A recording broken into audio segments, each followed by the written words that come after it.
dare say. So any questions on the sales side of the house for Nick, Keith, and Peter? I knew there would be. Thanks. You guys might want to come up here so we can. I suppose my question is, the impression you're giving is that the business model has moved away from being Hadoop focused.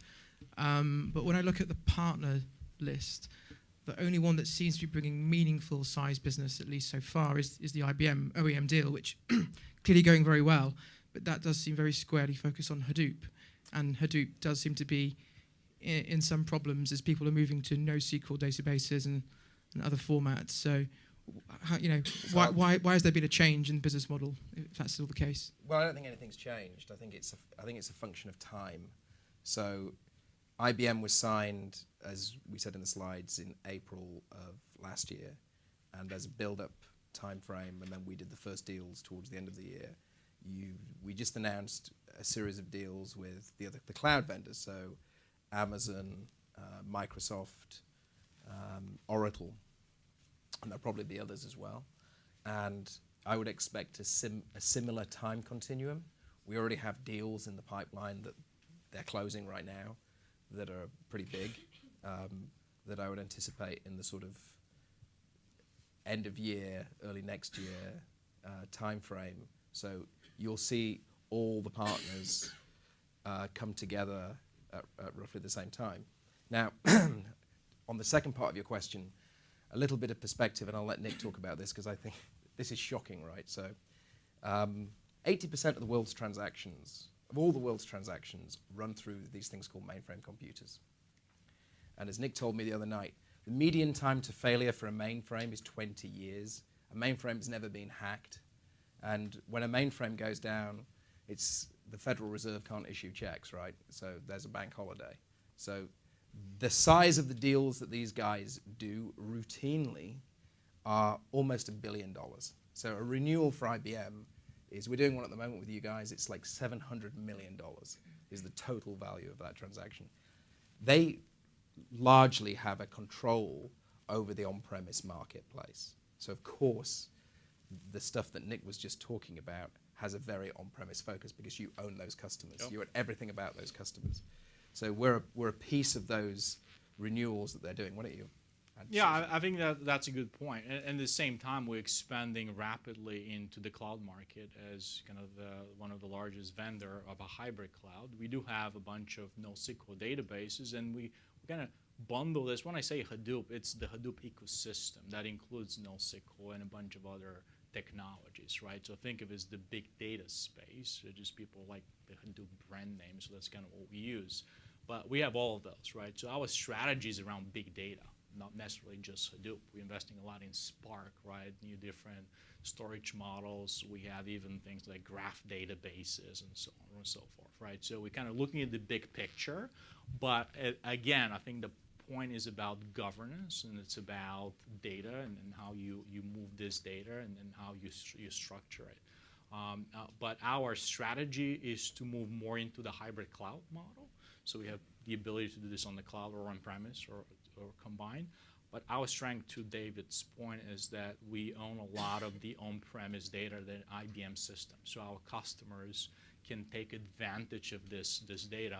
And then at the same time, we're investing in partnership of the new type of data. We have partnership with Twitter. We provide Twitter data as a feed. We bought the weather company. So for a lot of our customers, weather data is very important. It's surprising what is pretty much everything, right? It's interesting stories. The weather company that we purchase has 3 times more requests per day than Google, because each time you go to your cell phone and get the weather, it creates your GPS coordinates, where you are, the weather. So it has a lot more scale as far as data, and we kind of license that data as well to customers. So we're also in the business of data, and not a lot of people really realize that. So that's kind of the answer. Thanks. Can I just follow up on David's point? So you said that there are deals coming for the other partners as well. Uh-huh. Are those very small deals that are being linked by system integrators? Because being in the marketplace in of itself doesn't mean the deal's coming, obviously. Think of the marketplace as a catalog. Don't think of it as a marketplace where somebody's going to spend $2 million necessarily. They do sometimes. But it's basically a catalog through which the enterprise, Peter's point was, if you're in the catalog, strategically in the catalog, and there's different grades, of course, but when we say that we're in the catalog, it means that the sales team at those companies get quota credit. In other words, they're compensated for selling our product, and that's the key. Removes any of the friction or the conflict that Keith talked about in his presentation from the field, right? And we've done joint development work, engineering work with all those companies.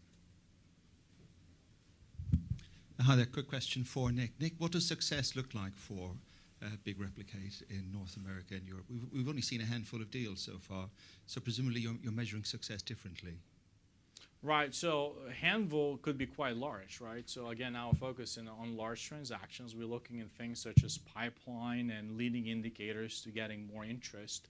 But I typically measure the engagement of the field and the customer interest as a leading indicator to future sales, right? And that's what we've seen a lot more activity in customers interested in this technology. So what we're doing very successfully is educating the field and the customer of the value of the solution, which will lead to sales. That's our previous experience, right? So I can't share pipeline details or anything specific, but I can tell you the growth is there. So we're very optimistic as far as driving short-term results into very large transactions.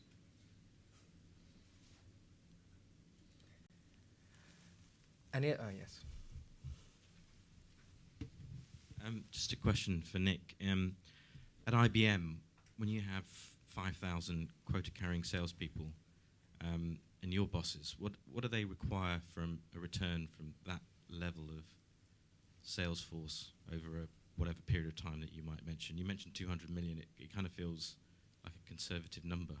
No, that's just for this product, right? So they sell a bunch of other products. So that's a multi-billion-dollar business in the order of magnitude of, I wouldn't say tens of billions, but it's getting there, right?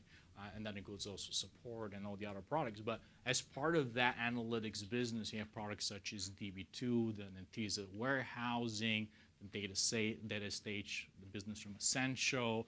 You have a lot of the cloud solution, the data science, SPSS.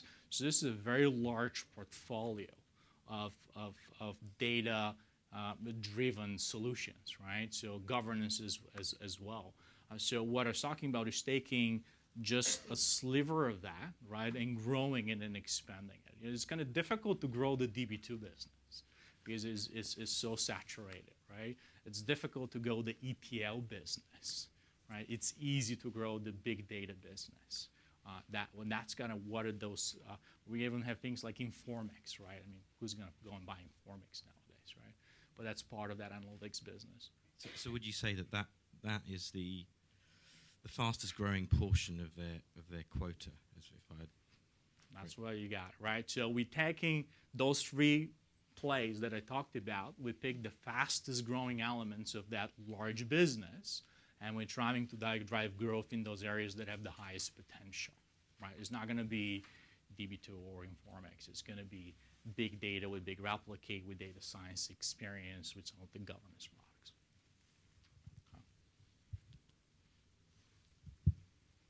So we're all going to hang around, actually, and there's some really good wine, I think. Not that I care, unfortunately. Don't know why I decided to do this October thing. There's some canapes, I believe, is that right? And we're all going to hang around until around 5 o'clock. But it's wine o'clock. Let's go.